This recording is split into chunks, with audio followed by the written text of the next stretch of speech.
Assalamu alaikum yan uwa, barkanmu da sake saduwa da ku a cikin wani sabon shirin. Darasin namu na yau zai bayani ne akan yadda mutum zai sa call waiting, ma'ana idan yana da wani uzuri yana so baya so a dame shi da kira, zai iya sa call waiting yanda ko an kira shi bara a ji switch off ba kuma bara ta shiga ba, sai dai kawai a ji an kira ba a ɗaga ba. Don haka sai ku biyo mu domin ganin wannan shirin yanda za ta kaya. Domin haka kafin mu shiga cikin shirin kai tsaye, da Allah idan kai bako ne a wannan channel din, muna da buƙatar da Allah ka taimaka ka mana subscribe, sannan idan ka mana subscribe sannan ka danna alamar ƙararrawar sanarwa yanda za a sanar da kai sabbin shirye-shiryen mu da zarar mun ɗora. Don haka mu je cikin shirin kai tsaye. Da farko za ka shiga cikin channel cikin Google abun nan naka kamar yadda kuke gani nan wajen.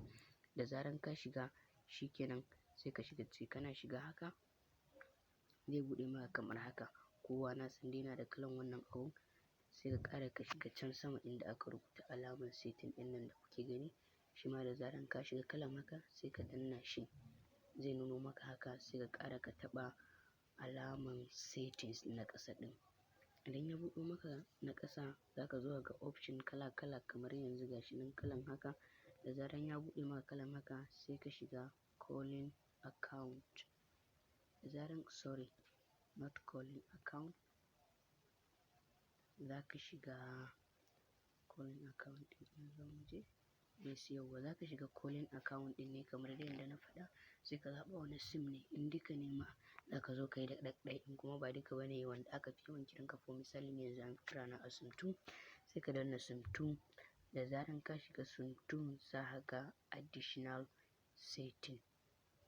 Da zaran ka shiga additional setting zai nuna maka kaman haka, sai ka ɗan jira yawwa. Yanzu gashi nan za ka ga call waiting. Yanzu call ya riga ya shiga call waiting. Idan kuma kana so ka kashe za ka iya kashewa haka.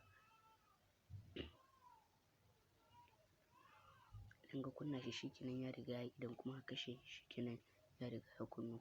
Don haka mun gode da kallon wannan bidiyon, sannan kuma da Allah ya taimaka mana like, sannan da zaran an mana like, idan an mana like ai sharing zuwa ga yan uwa domin su ma su amfana. Mun gode.